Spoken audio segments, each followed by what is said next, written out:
புத்தக பித்தனுக்கு வருக. நான் முகமது ஃபிரோதோஸ். இன்றைக்கி என் கூட ரஹமத் ராஜகுமாரன் இருக்கார். எப்போவும் பார்க்க வருவார், அதே மாதிரி வந்திருக்காரு. சரி, இன்றைக்கி ஏதாவது பற்றி பேசலாம்னு நினைக்கும் போது அடையாளத்தை பற்றி. இப்போது இந்த உலகத்தில் நம்ம எல்லாத்தையுமே ஒரு அடையாளத்தோடு தான் பார்க்குறோம். நீங்கள் என்ன பார்க்குறா இருந்தாலும் சரி, நான் உங்களை பார்க்குறா இருந்தாலும் சரி, நீங்களும் என்ன அப்படி தான் பார்ப்பீங்க. இந்த அடையாளங்கிறது என்ன? நம்ம வச்சுருக்கிற நம்பிக்கை. ஒரு எப்படி சொல்லணுன்னா, அதாவது இந்த உலகத்தை பற்றியான என்னோடய கண்ணோட்டம், பிம்பம், அதுக்கப்புறம் என்னை பற்றியும் நான் மற்றவங்கள பற்றி வச்சுருக்கிற அபிப்பிராயம், இதெல்லாம் தான் நம்பிக்கை. இந்த நம்பிக்கை எப்படி நமக்குள்ளே வந்துச்சு? நம்ம பிறக்கும்போதே நம்பிக்கையோடு பிறக்கிறது கிடையாது. ஆனால் நம்ம வளர வளர ஒரு சமூகத்தால், சுற்றத்தாரால், இல்லைனா நம்மளோட பெற்றவங்களால் ஒரு நம்பிக்கை நம்ம மேலே வைக்கப்படும். அதை நம்ம தொடர்ச்சியாக ஃபாலோ பண்ணிக்கிட்டே இருக்கும்போது அந்த நம்பிக்கைக்கு உள்ள ஆள் மாதிரியே நம்மளோட நடத்தை, பழக்க வழக்கங்கள் எல்லாமே மாறிடும். அது நல்லதாக இருந்தாலும் சரி, கெட்டதாக இருந்தாலும் சரி. அந்த மாதிரி நிறைய விஷயங்கள் எனக்கு நடந்திருக்கு. அதுக்கப்புறம் அந்த நம்பிக்கையை, மோசமான நம்பிக்கையை நான் மாற்றுறதுக்கு ரொம்ப முயற்சி பண்ணி மாறி இருக்கிறேன். இதை பற்றி நீங்கள் சொல்லுங்களேன். அதாவது நம்மை அடையாளப்படுத்தக்கூடிய சில விஷயங்கள் அப்படின்னு பார்க்குறாங்க ஆரம்ப காலத்துலேருந்து நம்ம பார்க்குறோம். இதில் குறிப்பாக பார்க்குறான்னு சொன்னால், ஆரம்ப காலத்தில் என்னுடைய கல்வி முறையை பார்க்குறாங்க, கல்வியுடைய படிப்பு பழக்க வழக்கங்களை பார்க்குறாங்க. ஆக்சுவலாக நான் ரொம்ப ஆவரேஜ் ஸ்டூடெண்ட்ஸ். நான் 8th ஸ்டாண்டர்டில் ஃபெயில் ஆகியிருக்கேன். அதுதான் மிக முக்கியமான விஷயம். இன்றைக்கி அதுக்கப்புறம் நான் பிஏ படித்து இன்ஜினியர் ஆகி போன விஷயங்கள்லாம் பெரிய விஷயமாக இருந்தாலும், என்ன அடையாளப்படுத்தும் போது இன்னும் ஆரம்பத்தில் இவங்க ஒரு மிகப்பெரிய ஆவரேஜ் ஸ்டூடெண்ட்டை விட குறையாக தான் மதித்தாங்க என்னுடைய. அப்போ எப்படி நீங்கள் உங்களோட அடையாளத்தை மாற்றினீங்க? அதுக்கப்புறம் என்னுடைய கல்வி தரத்தை நான் உயர்த்துறதுக்காக திரும்ப என்ன செய்கிறேன், நான் அதை படித்து முடித்து பாலிடெக்னிக்கில் சேர்றேன். பாலிடெக்னிக்கில் படித்து 3 வருஷம் முடித்ததுக்கப்புறம் அப்புறம் இன்ஜினியரிங் காலேஜுக்கு வரேன். அப்போ அந்த நேரத்தில் எனக்கு என்ன ஒரு அழுத்தின விஷயங்கள், இவன் ஆவரேஜ் ஸ்டூடெண்ட்டு இல்லை, அதோட கீழானவன் அப்படிங்கிற ஒரு பிம்பத்தை மேலே திணிச்சாங்க. இவன் லாயக்கு இல்லை அப்படின்னு சொல்லுவாங்கள்ல, அந்த தருணத்துக்கு என்னை அனுப்பிட்டாங்க. அப்போ எனக்கு உள் வேகம், மனசுக்குள்ளே ஒரு வேகம் வந்தது. நம்ம உண்மையிலே அப்படி தானா, நம்மளை இப்படி தான் அடையாளப்படுத்திடுவாங்களோ அப்படிங்கிற ஒரு பயம் இருந்துச்சு. அதுக்கப்புறம் எப்படியா என்னுடைய அந்த வேகத்தில் கல்வி கட்டும்போது தான் ஈஸியான முறையில் பாலிடெக்னிக் முடித்தேன். அப்புறம் கல்யாணம் முடிஞ்சு அப்புறம் பார்ட் டைம் தான் பிஇ பண்ணேன். பிஇயில் நல்ல மார்க் எடுத்தேன், எல்லாம் பண்ணேன். அப்புறம் சவுதி, இப்படி எல்லா பக்கமும் போன விஷயத்தில் எனக்கு அதுக்கப்புறம் இலக்கியத்தில் ஒரு நாட்டம் வந்தது. அப்போ நான் பிறக்கும்போதோ அல்லது நான் படிச்சுட்டு இருக்கும்போதோ நான் ஒரு எழுத்தாளன் ஆகிடுவேனோ அப்படிங்கிற அடையாளம் யாருமே என்னை படுத்தலை. நானே என்னை படுத்தலையே. இல்லை, நான் இந்த அடையாளம்னு சொல்லும்போது வழக்கமாக நம்ம சின்ன பசங்களாக இருப்போம், நம்ம எதுவுமே அறியாமல் இருப்போம். என்றைக்காவது ஒரு நாள் தேர்ச்சி பெறாமல் போயிருப்போம். ஆனால் ஒரு 2-3 வாட்டி தேர்ச்சி பெறாமல் போனதுக்கப்புறம் இப்படி தான் நீன்ட்டு இப்போ நம்மளை சுற்றி இருக்கிறவங்க சொல்லும்போது அதை நம்ம நம்பிடுவோம். நம்பிட்டு அதுக்கேற்ற மாதிரியே, ஆக்சுவலி நானும் ஸ்லோ லேர்னர் தான். ஆனால் நான் நம்பிக்கிட்டு இருந்தேன் ரொம்ப நாளாக. அது ஒரு மனநிலையாகவே மாறிச்சு. ஏன்னா நமக்கு வெளியில் இருக்கிற சமூகம் ஒரு அடையாளத்தை கொடுக்கும்போது அது தொடர்ச்சியாக நம்ம அதை நம்பிட்டோம்னா நம்ம தொடர்ச்சியாக அது மாதிரியே ஆகவும் வாய்ப்பு இருக்குது. ஏன்னா இப்போ பார்த்தோன்னா தமிழ்நாட்டை எடுத்துக்கிட்டோன்னா இங்கே புகைப்பிடிக்கிறதுக்கு தடை இருக்குது. சிங்கப்பூர்லேயும் புகைப்பிடிக்கிறது தடை, குப்பையை பொது இடத்துல கொட்டுறது தடை இருக்குது. ஆனால் இந்த 2 இடத்துலையும் யார் சட்டத்தை ஒழுங்காக ஃபாலோ பண்ணுறாங்கன்னு பார்த்தோன்னா சிங்கப்பூர். காரணம் என்னென்னா, சட்டங்கள் கண்காணிக்கப்படுது. ஒரு விஷயம் கண்காணிக்கப்படும் போது தான் அது கலாச்சாரமாகவே மாறும்.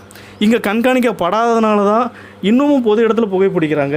அந்த பழக்கம் மாறாமல் இருக்குது. டேக்ஸ் அதிகமாக போடுறாங்க.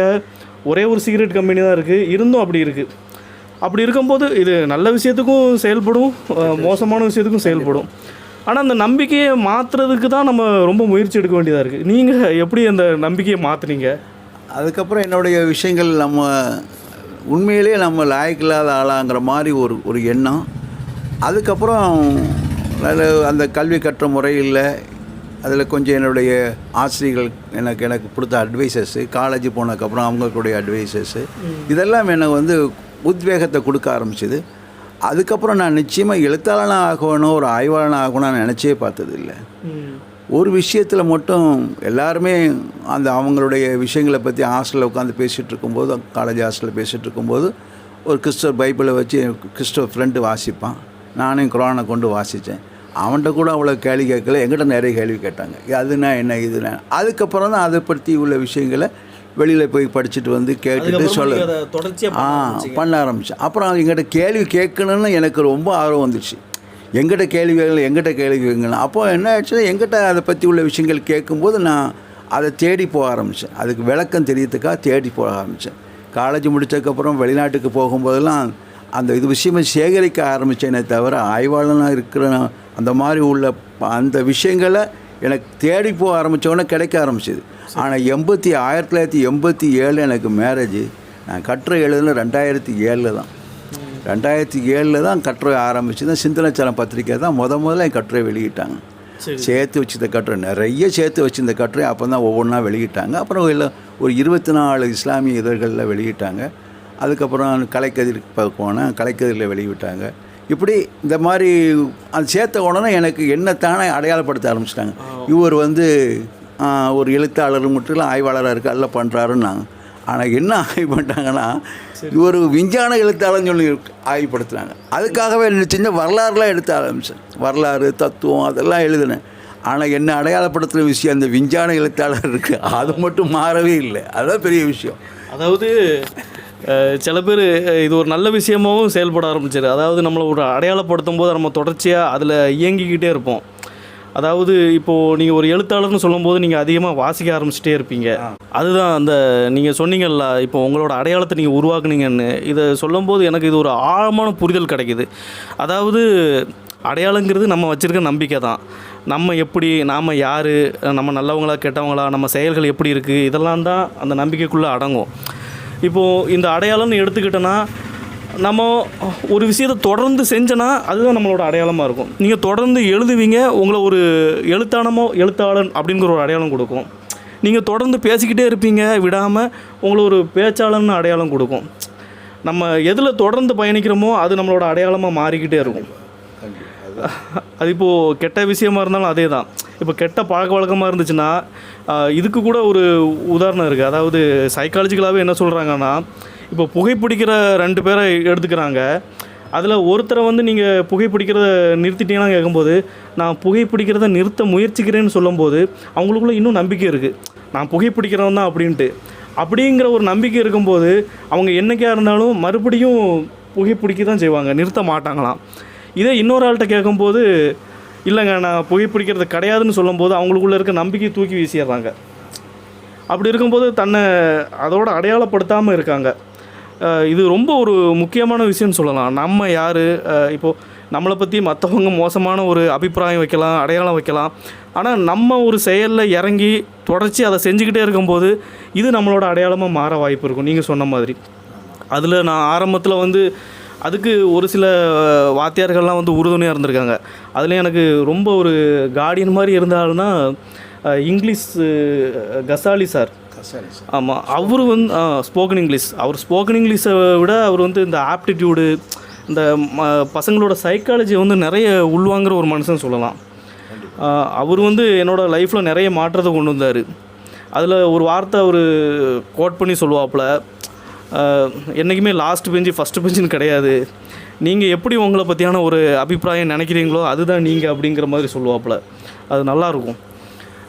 அந்த மாதிரி தான் நீங்கள் தொடர்ச்சியாக இந்த இப்போ சமூக வலைதளங்களில் நீங்கள் பதிவு போடுறீங்க தெரியுமா, அது உங்களோட அடையாளமாகவே மாறிட்டு. கண்டிப்பாக இப்போ என்ன யாருமே இன்ஜினியராக கூட பார்க்கல, ஒரு விண்டு மில் இன்ஜினியராகவோ ஒரு காட்டன் மில் இன்ஜினியராகவோ பார்க்கல. இப்போ எல்லாருமே என்ன ஒரு எழுத்தாளராகவோ ஒரு ஆய்வாளராக பார்க்குறாங்க. இப்போ ரீசெண்டாக கூடமே நான் ஒரு புதுசாக ஏதாவது விஷயங்கள் எனக்கு பேச கூப்பிடுவாங்கன்னு நினச்சி பார்த்தாங்கன்னா, ஜமாமுக காலேஜில் இப்போ கூடமே வர 11ஆம் மாதம் நடக்கக்கூடிய 11ஆம் தேதி நடக்கக்கூடிய அந்த வேர்ல்டு லெவலில் நடக்கக்கூடிய ஒரு ஆய்வரங்கத்துக்கு அவங்களுடைய காலையில் 9 மணிக்கு ஆரம்பித்து ஆய்வரங்கம் நடக்கக்கூடிய அந்த இதில் கூடமே நீங்கள் ஒரு எழுத்தாளராக வாங்கன்னு சொன்னது மட்டும் இல்லை, நீங்கள் கண்டிப்பாக விஞ்ஞானத்தை பற்றி நீங்கள் பேசுறதுக்கு உங்கள் தலைப்பு கொடுக்கப்பட்டிருக்குங்க. சரி ரைட்டு இல்லை அவன் அது ரைட்டு அவன் எடுத்துக்கிறேன்னு சொல்லிட்டேன். ஏன்னா அவங்க அந்த மாதிரி எடுத்துக்கலாமே, நீங்கள் அந்த மாதிரி கொடுக்குறவங்களுக்கு தலைப்புக்கு சொல்கிறோம், என்ன தலைப்பு அது மாதிரி பேசுங்க, ரொம்ப ஈஸி. அது ரொம்ப எனக்கு அதில் நான் ரொம்ப அடிக்கடி பயணிக்கிறதுனால என்ன அடையாளமே ஆனது மட்டும் இல்லை, அவன் சொல்கிற மாதிரி சட்டையாக இருந்தால் கழட்டி போட்டு வச்சிடலாம், இது தோலாயிட்டு. நான் என்னை விஞ்ஞானத்தோடு பேசுகிறது என்னோட தோல் மாதிரி ஆயிட்டு. ஆனால் நம்பிக்கைங்கிறது கல்லில் வடிக்கிறது கிடையாது. ஆமாம், நிச்சயமாக மோசமான நம்பிக்கையாக இருந்தால் அதை மாற்றலாம். இது நல்ல நம்பிக்கை தானே, விஞ்ஞானத்தை பற்றி பேசலாம். சரி, ரைட்னு எடுத்துக்கிட்டோம். இதை மாதிரி நம்மளை அடையாளப்படுத்துகிற விஷயங்கள் இருக்குல்ல, அது நான் கொஞ்சம் மாற்றி யோசிக்கிறேன், மாற்றி இருக்குதேன் அப்படிங்கிறத தெரியப்படுத்துகிறேன். ஆனால் அதில் நிரந்தரமாக பயணிக்க முடியல. தத்துவத்திலேயோ அல்லது வரலாற்றுலேயோ எழுதுகிறேன், நிறைய எழுதியிருக்கேன். கிட்டத்தட்ட 18,500 கட்டுரைக்கு மேலே எழுதியிருக்கேன். அதில் வரலாறு பற்றியும் எழுதியிருக்கேன். ஒவ்வொரு நாட்டை பற்றி வரலாறை பற்றி சொல்லணுன்னார் யார், நம்ம அபு ஹாஷிமா அஹமது முட்ரா பத்திரிகைக்கு நீங்கள் எழுதும்போது வரலாறு தான் எழுதுனார். ஏன்னா வித்தியாசமாக சொல்கிறாரு என்ன, அதுதான் மாற்றி விட்டார். அந்த அடையாளத்தை மாற்றணுங்கிறதான் அறிவியல். எனக்கு தெரிஞ்சு நீங்கள் வந்து ஆன்மீக ரிலேட்டடாக, ஆமாம், விஞ்ஞானத்தை தவிர்த்து ஆன்மீக ரிலேட்டடாகவும் நான் வாசிச்சிருக்கேன். இந்த சூஃபிசம். ஆமாம், சூஃபிசம். ஏன்னா எனக்கு வந்து இந்த தத்துவங்கள் ரொம்ப பிடிக்கும். நான் வந்து ஸ்டாயுக் தத்துவங்கள் பார்ப்பேன், ஜென் தத்துவம் பார்ப்பேன், சூஃபிசம் பார்ப்பேன். இந்த எல்லா தத்துவமே ஒரே ஒரு இதைத்தான் கண்ணோட்டமாக வைக்கும். மனநிலை, நீ எந்த சூழலில் இருந்தாலும் உன் மனநிலை தான் உன்னை வந்து அது கண்ட்ரோல் பண்ணுது அப்படிங்கிறதெல்லாம் சொல்லும். அதில் வந்து மிகப்பெரிய விஷயம் என்னென்னா, மனமெய்யல்ங்கிற ஒரு தொடர் எழுதுனேன். கிட்டத்தட்ட 100 கட்டுரை. என் மனம் அன்னைக்கு அந்த விஷயத்தில் நான் ரொம்ப பாதிக்கப்பட்டிருந்துச்சு. அப்போ என்னை பற்றி தெரிஞ்சுக்கிறதுக்காக, என் மனநிலையை பற்றி நான் அறிஞ்சு வெளிவரத்துக்காக தேடின புக்குகள் நிறைய. அந்த மனமெய்யலுக்கு மட்டும்தான் கிட்டத்தட்ட ஒரு 14-15 புத்தகங்கள் அதிலே மென்ஷன் பண்ணியிருக்கேன். அந்த கட்டுரையிலே மென்ஷன் பண்ணியிருக்கேன். இவ்வளோ புத்தகங்களை மென்ஷன் பண்ணி அவ்வளோ இதை படித்து பார்த்தேன். ஒரு வகையில் எனக்கு தெரிஞ்சது, இது வந்து எல்லாத்துக்குமே பாதிப்பு இருக்குது. மனம் சம்மந்தப்பட்ட விஷயங்கள் எல்லாருமே அப்பப்போ பாதிச்சுட்டே இருக்கும். அந்த பாதிப்பினுடைய விளைவு என்னன்னா, அது நம்மளை அமைக்கிறக்கூடாது. இதுதான் அந்த பயத்தினாலேயோ கவலையினாலேயோ நம்ம அமைக்கிறக்கூடாதுங்கிறதுக்காக தான் நான் நிறைய அந்த சம்மந்தப்பட்ட புக்ஸ் எல்லாம் படிக்க ஆரம்பித்தேன். அப்போ மனமெய்யலை பற்றி நிறைய இல்லை என்னன்னா, நிறைய நண்பர்கள் எங்கிட்ட ஃபோன் பண்ணி கேட்டது மனசை பற்றி, சைக்காலஜி பற்றி நிறைய கேட்க ஆரம்பிச்சிட்டாங்க. அதில் ஒரு ஆள் வந்து கொஞ்சம் சைக்காலஜி படிச்சுட்ருக்க ஸ்டூடெண்ட்டுன்னு நினைக்கிறேன். அவர் கேட்ட கேள்வியில் எனக்கு பயமுறுத்திட்டேன்.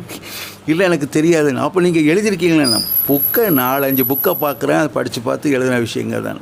இல்லை இந்த டாபிக் வந்து எங்களுடைய சைக்காலஜியில் வந்து இருக்குது, அந்த விஷயத்தை பற்றி நிறைய பேசுகிறாங்க அப்படி அதனால தான் உங்கள்ட்ட கேட்டேன். பட் எனக்கு அது கிடைக்கல, அதனால் நாம் சொல்ல முடியலை. அதான் இந்த அடையாளங்கிறது என்னை பொறுத்த வரைக்கும் எப்படின்னு சொல்லணும்னா, 2 முனை கத்தி மாதிரின்னு சொல்லலாம். முன்னாடியும் கூறு இருக்கும், பின்னாடியும் கூறு இருக்கும். அதை நம்ம எப்படி பயன்படுத்துகிறோங்கிறதுல தான் ஒரு முக்கியமான விஷயம் இருக்குது. இப்போ என்னோடய அடையாளம் வந்து நான் நல்லா படிப்பேன், நான் நல்லா எழுதுவேன், இந்த மாதிரியான ஒரு நினப்புகளை, இந்த மாதிரியான ஒரு நம்பிக்கைகளை வச்சுக்கிட்டு நான் செயலில் இறங்கிட்டேன்னா பிரச்சனை கிடையாது. நான் அந்த நினப்பை மட்டும் வச்சுட்டு செயலில் இறங்காமல் இருந்தேன்னா என்னால் எந்த மாற்றத்தையுமே கொண்டு வர முடியாது.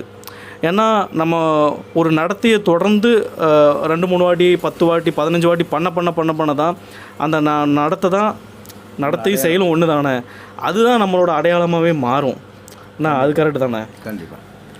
அதாவது இதில் ஒரு 2-3 விஷயங்கள் என்னென்னா, நம்ம அடையாளப்படுத்துகிற விஷயங்களில் சிலவங்க தொழிலாளி மாதிரி காட்டுவாங்க. ஆனால் அவ்வளோ பேர் தொழிலாளி பண்ணிகிட்டு இருக்கும்போது தொழிலாளி அப்படின்னு பார்த்துட்டு இருக்கும்போது அவர் சின்ன பிரச்சனை வந்த உடனே அவங்கள சுட்டி காட்டும்போது, அவங்கள மனசு ஊன்னு வைக்கும்போது 5 வேளை தொழுதான் கொண்டா எல்லாமே செஞ்சான், ஆனால் இப்படி செஞ்சுட்டான்னு வைப்பாங்க. அப்போ அவன் மனசுக்குள்ளே அடையாளப்படுத்த விஷயம் இந்த 5 வேளை தொழுகிற மட்டும்தான் கண்ணில் தெரிஞ்சிருக்கு. அவனும் ஒரு மனுஷன், அவனுக்கும் சில பிரச்சனைகள்லாம் இருக்கும், அவனும் சில நேரங்களில் மீறுவான் அப்படிங்கிறதெல்லாம் இவங்க எடுத்துக்கல. ஆனால் இந்த இடத்துல வந்து நம்ம சமூகத்திலே ஒரு பிரச்சனை இருக்குது. என்னென்னா, இப்போது 5 வேளை தொழுகிறதுங்கிறத வந்து சுய ஒழுங்கோடு பார்க்குறாங்க. அதாவது இப்போது 5 வேளை தொழுகிறது நல்ல பழக்கம், அது ஒரு பழக்கம்தான். அதே மாதிரி நான் யாருக்காவது சதக்கா பண்ணுறதோ, யாருக்காவது உதவி பண்ணுறதோ, ஏதாவது பண்ணுறதோ, அதுவும் ஒரு பழக்கம். ஆனால் அது வேறு, இது வேறு. இது பண்ணுறனால இது இப்படி தான் இருப்பாங்கன்னு சொல்லவும் முடியாதுல்ல.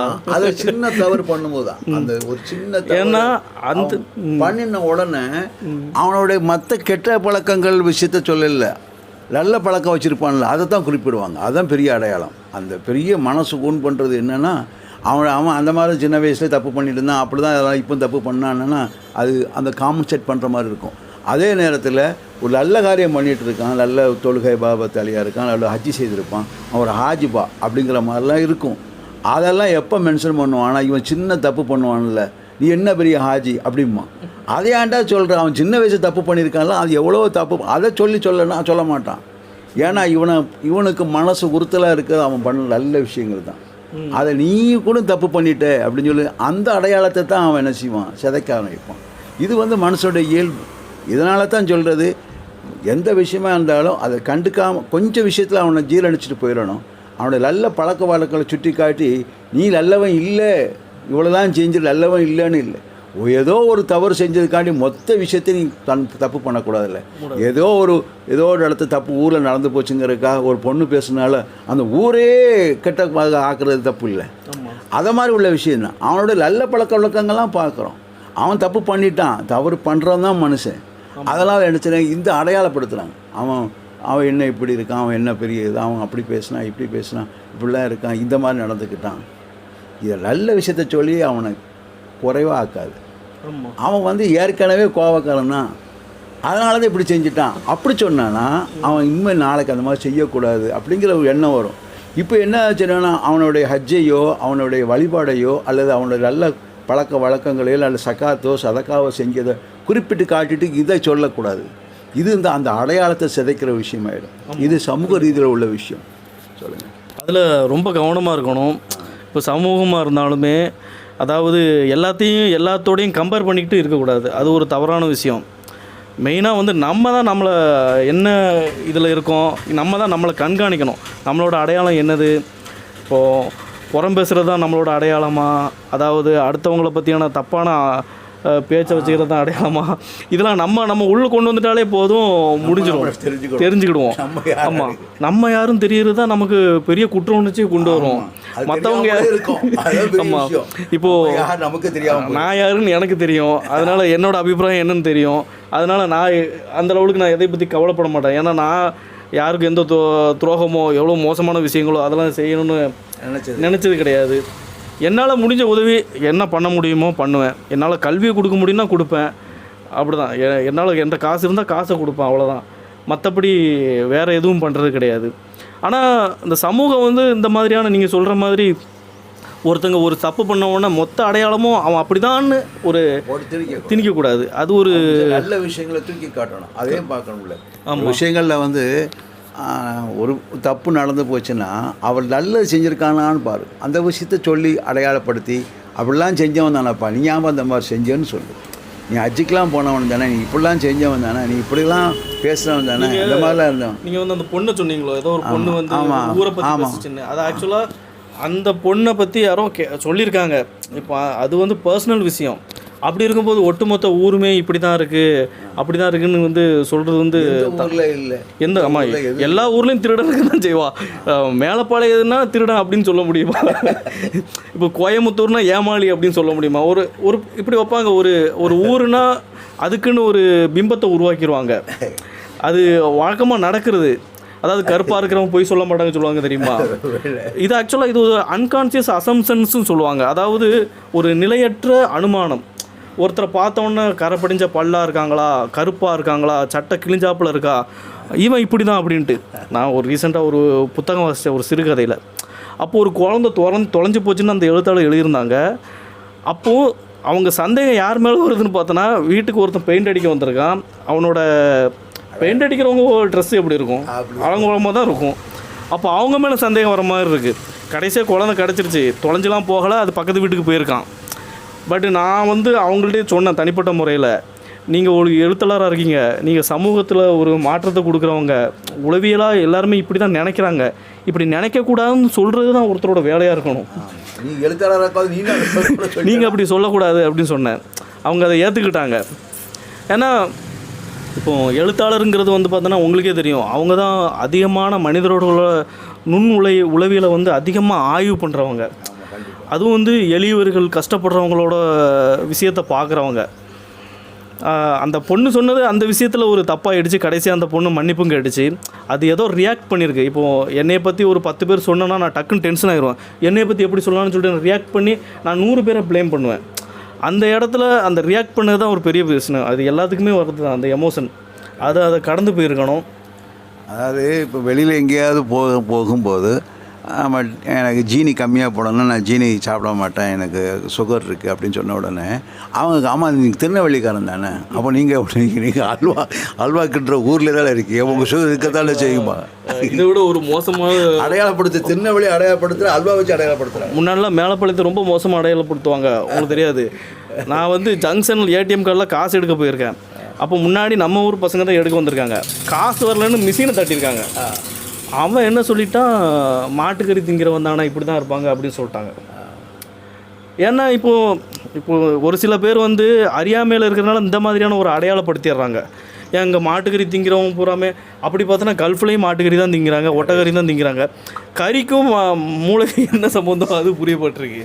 இல்லை, உணவை பற்றி உள்ள விஷயங்களில் அப்படி சொல்லக்கூடாது. உணவு வேறு, அந்த உணவு சாப்பிட்றவங்க அப்படி அவனுடைய மொத்த கல்ச்சரே மாறுங்கிறது அதெல்லாம் நிச்சயமாக இல்லை. என்ன பிரச்சனை வரும்னா, ஒரு அடையாளப்படுத்தும் போது கலாச்சார ரீதியாக அடையாளப்படுத்துகிறாங்க, மத ரீதியாக அடையாளப்படுத்துகிறாங்க, உணவு ரீதியாக அடையாளப்படுத்துகிறாங்க. ஆமாம், அதுக்கப்புறம் அவன் எந்த ஊரில் இருக்கான்னு வச்சு அடையாளப்படுத்துறாங்க. இப்போ நான் ஒரு ஏரியாவில் இருக்கேன், அந்த ஏரியாவில் உள்ள மக்கள்லாம் அப்படி தான் அப்படிங்கிற ஒரு அடையாளத்தை பக்கத்து ஏரியாவில் உள்ளவங்க வச்சுருக்காங்க.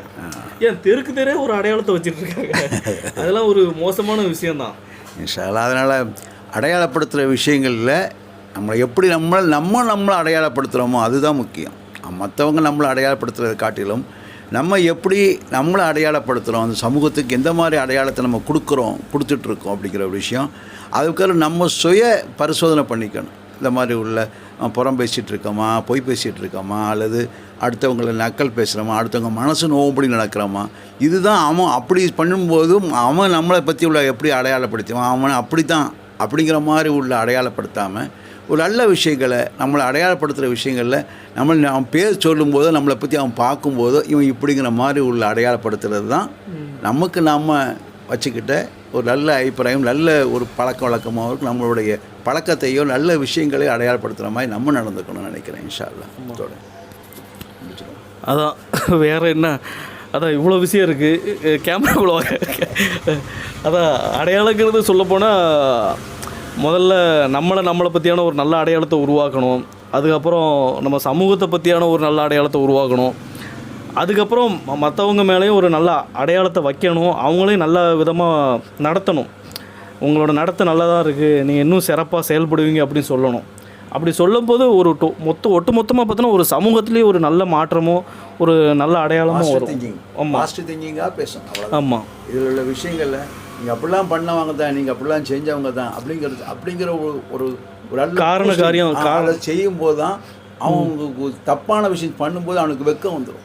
கண்டிப்பாக பண்ணுறோமா அப்படிங்கிற விஷயம். நம்மளை இப்படிலாம் அடையாளப்படுத்தி வச்சுருக்காங்கன்னு அவங்க நினைக்கிறாங்கல்ல, அதுக்கு நம்ம ஊக்குவிக்கணும்.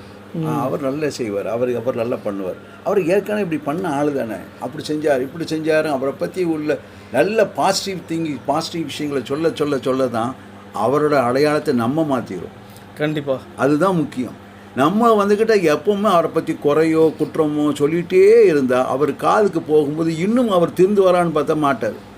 நம்ம மேலே பழி வாங்கிறதுக்காக நம்மளை திருப்பி பண்ணுறதுக்காக அவருடைய அடையாளத்தை இன்னும் விசுரூபமாக கனக்கடூரமாக மாற்றிடுவார். அது மொத்த சமுதாயத்துக்கு வேஸ்ட். அதனால் ஒரு ஆளை பற்றி சொல்லும்போது நல்ல விஷயங்களாகவே சொல்லிட்டு போயிடணும். நல்ல விஷயம், இவர் அல்ல அப்படி நமக்கு தெரிஞ்ச அவரை பற்றி நல்ல விஷயங்களை மட்டும் சொல்லிகிட்டே இருக்கணும். அப்படி அவர் செய்ய இருக்க மாட்டார். அப்படியா இருந்தால் அவர் ஏதோ ஒரு காரணம் இருக்கும் அப்படிங்கிற மாதிரி போனா அவர் காதுக்கு போகும்போது வெக்கப்படுவார். கண்டிப்பாக வெக்கப்படுவார், வேதனைப்படுவார். நம்மளை இப்படி நம்ம செஞ்சிட்டோமேன்னு வேதனைப்படுவார். நம்ம அவரை பற்றி உள்ளது டிப்ரெஷன் பண்ணியாச்சுன்னா அவருடைய எப்படி எழுந்திருப்பார், எப்படி செய்வாருங்கிற விஷயம் தெரியாது.